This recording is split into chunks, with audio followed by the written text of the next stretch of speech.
So this is why y'all should like 360-degree VR videos, because I feel like it's gotta be way more fun to feel like you're in the room with us when shit like that is happening.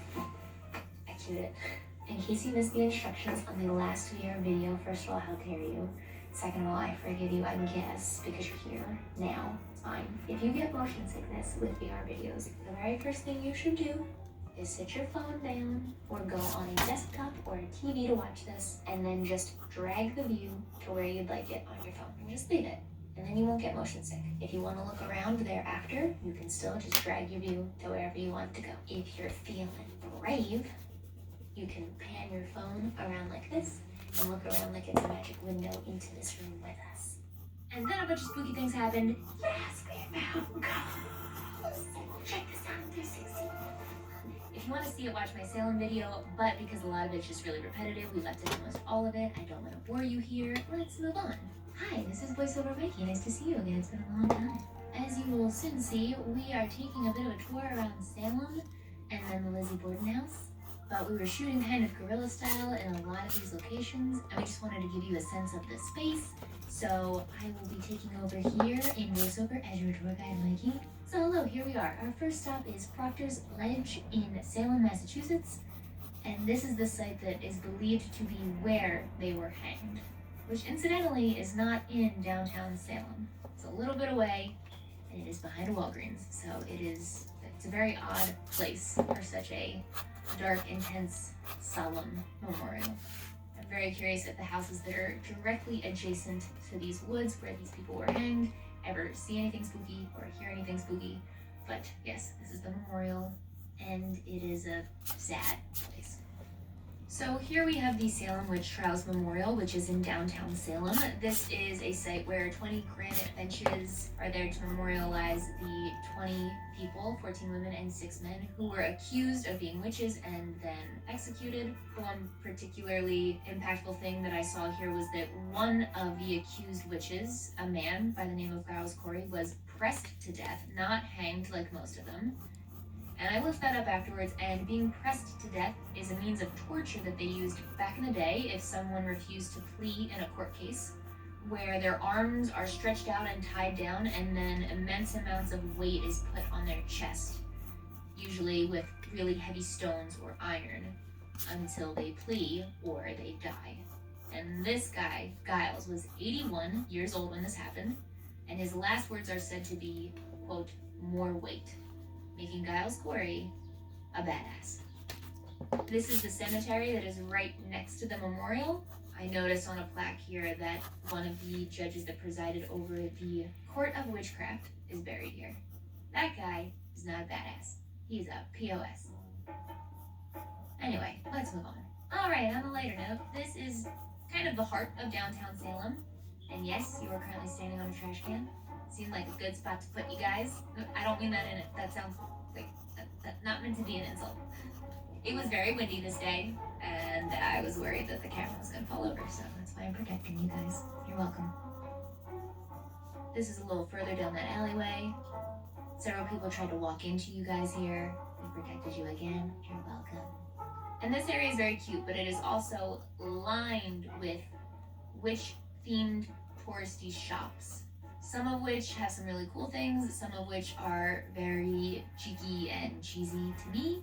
And like I said in the Salem video, there's something very eerie about a place where a horrible, horrible thing happened to a group or accused group of people, and now it's just turned into kind of like a capitalist tourism hotspot. I liked the memorial sections better. But this area was very cute, and it felt very Halloween-y. Weenie, demonetized. This is a different cemetery, a much bigger cemetery. This is St. Mary's in Salem, and it is freaking huge and beautiful, and we really wanted to go here the night that we stayed in Salem when it started to storm and get crazy rainy and windy. But we did not go because... ah, shit, I knew that was gonna happen. We did not go because, as you can see, it is still very windy, and the night before, this massive tree came down in the cemetery, cracked a bunch of graves, broke them in half. another tree just as big as this one was down on the other side of the cemetery. This is the My Salem video, but yeah, we checked it out for a while. It's such a pretty place for how morbid it really is, but also very cold, very windy. Would not recommend going there in a nor'easter. Now we go to the Lizzie Borden Bed and Breakfast. This is not in Salem, but it is in Fall River, Massachusetts, about an hour and a half drive away. Here you will see Peter walking through some of the upstairs bedrooms. This first one that we're entering is Lizzie's bedroom at the time of the murders.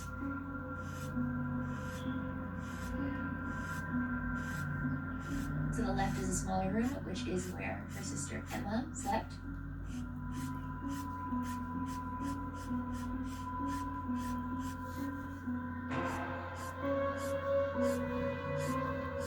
This darker room in the back is the bedroom of Andrew and Abby, their father and stepmother, both of whom were eventually murdered. And this little room to the left is Abby's sewing room. Here's a few stills within the bedroom so you can just get a better sense of what it was like. Like I said, this was Abby's sewing room, now converted into a bedroom.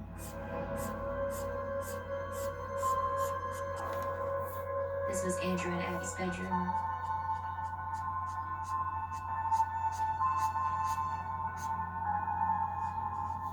This is Lizzie's bedroom at the time of the murders, but Emma used to have this bedroom for a while, and then they swapped. So Lizzie used to be in Emma's bedroom and vice versa. And this was Emma's bedroom at the time of the murders, but formerly Lizzie's bedroom. They are connected, so the only way you could get to the tinier bedroom is to go through the bigger one. Those are the bedrooms on the second floor, but if you go up to the third floor, you will find the attic. This is the kind of landing area for the attic. And up here, we have Bridget's bedroom, aka Maggie, their live-in maid.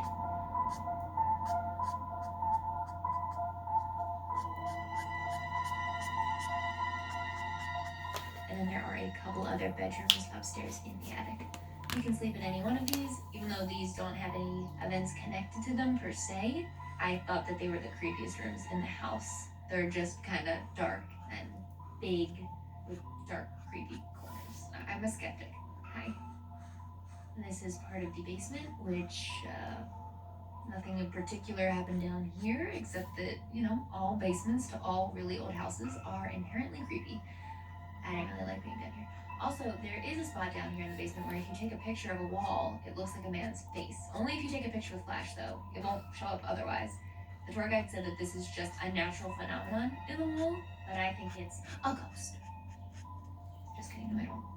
There are two sort of living rooms almost back to back in this house. When you first enter to the left, you see this room. I guess this is just sort of a sitting parlor room.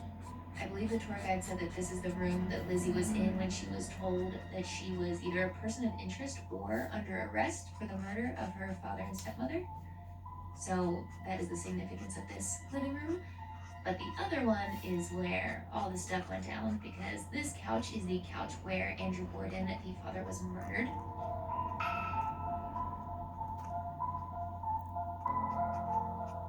It's hard to imagine that that really happened in that very room, but if these walls could talk, they would probably say it was John.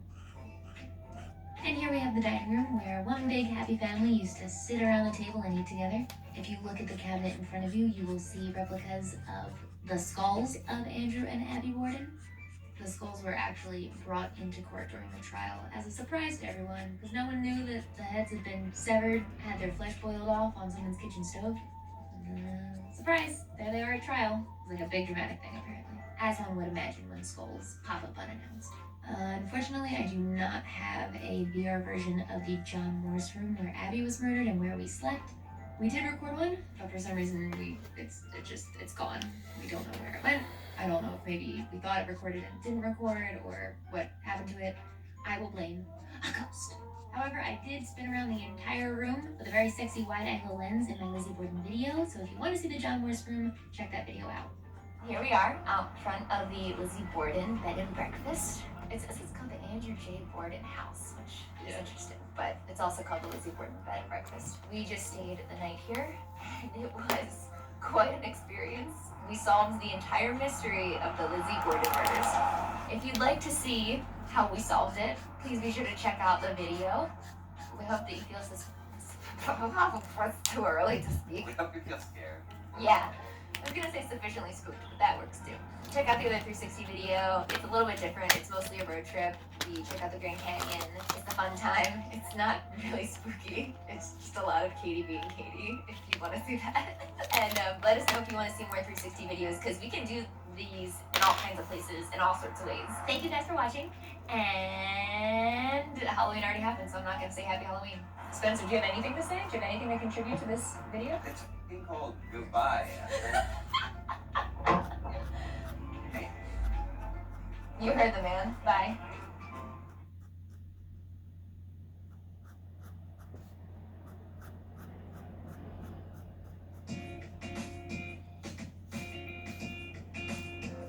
Hello, friends, and welcome to another video. This week, we're going to be mixing up custom nail polish colors with Christine from Simply Nailogical. Hello there, and welcome to another video. For those of you who saw her Giving Sophia Wedding Nails video in July, this is our half of that collab. We're a little late. Yeah, just a little. I'm getting paid for this, right? Hey, I promote your wedding, you promote my nail polish.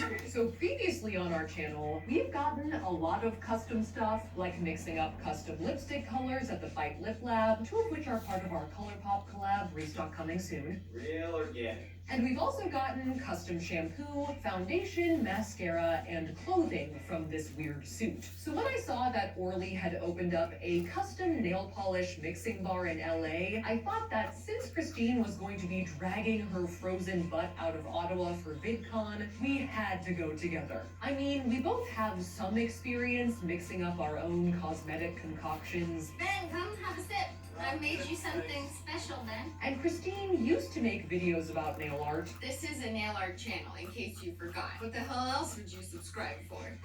So it seemed like a perfect activity for the 2 of us. Mixing plus nail polish plus adult supervision. Be safe with blowtorches, kids. All right. So with that, to the Orly Color Lab we go. Or I guess we went. So I made us an appointment at the Orly Mixing Bar in West Hollywood in the early afternoon on a weekday, just so we hopefully wouldn't disturb too many other patrons. And we're just standing behind this desk because I think the lighting is better at this angle. Yeah. So yeah, we're welcoming people into the store now. It's our new work here now. We work here. We live here now. Because we do have a tendency to disturb the peace. Wait, am I allowed to be here?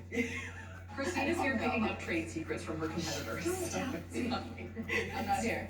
Never saw me. Now, for context, Christine does have her own nail polish line, Hollow Taco, which is what we're talking about. I guess I'm going to be plugging a lot of things in this video. Christine's nail polish, our Franken lipstick collab, and Orly is also a company that exists. This is not sponsored, but they did let us film there. I don't work here. There's no affiliation. This is not a conflict of interest, is this? You tell me, David. I think you're in charge here. Oh God. So anyway, the way they make your custom nail polish at Orly is that they have bottles filled with different colors of polish that they squirt into a cup and stir together to whip up your shade. From there, you can make adjustments to the color as well as add any extra fixins like shimmer or pearl. I was thinking we should do one for each of us, and then we should do a third color in which we just mix all of the possible colors they have together to see what You happens. can't help yourself, can you? No. No. So with that plan in mind, it was time for us to get our together and start a mixin'. I'm eating my hair right now. I feel like a mess today. Christine, will you help me make this video? I don't know if I'll be able to help with that because I'm also a mess. All right, let's see what happens. Let's see if the professionals can help us here. Yeah, just mix it up, Christine. I see you in my peripheral. Just get that cauldron going. Mia, don't make me dance alone. Is it this? See, I told you we were disturbing. That's like a doing riding this a on my horse. hip. It's just, we can't use that. No, we're using that. We'll be banished from the internet. How are you guys not banished from the internet? I don't know. So to start the custom color choosing, Elena from the Color Lab introduced us to their iPad interface, It's like Tumblr. Exactly. It's similar to Tumblr. which was sort of like an interpretive mood board with artful inspo pictures to draw you in. The way it works works, you click on any color that you like. This gives us an idea what direction of the color you want to go, but it's not the exact color that you're going to get because we're going to mix it custom at the mixology bar. So this is more of like an emotional Yes. process. What do you feed? Exactly. It's like a personality test. Correct. Yes. Cool. It's like Myers-Briggs. I'm gonna fail. And then once you picked a jumping off point, there were a few other questions you had to answer before you could go up to the bar. Christine, do you want to go first or do you want me to go first? You go first. I'm gonna watch. Okay, so I'm gonna click night. Of course. On brand. As for what color I was actually hoping for, I hadn't really gone into this with too many preconceived notions, so I was just gonna let the photos speak to me. I am intrigued by this kind of teal color. I guess they're calling it scaffolding teal. Yes, yeah. And to be honest, they were saying a lot of different things. This is kind of an interesting, sort of industrial, moody, exposed light bulb. The other one I like is jellyfish. A lot of these things don't exactly jump to mind when I think of a cosmetics product. Imagine if this spoke to you as just a brick wall. Well, that also speaks to me. That's what I speak to. Yeah. Most of the time. But I did appreciate the creativity. I think the scaffolding is really speaking to me. I'm gonna go for scaffolding. I'm scaling a building with this teal. After that, you can pick if you want your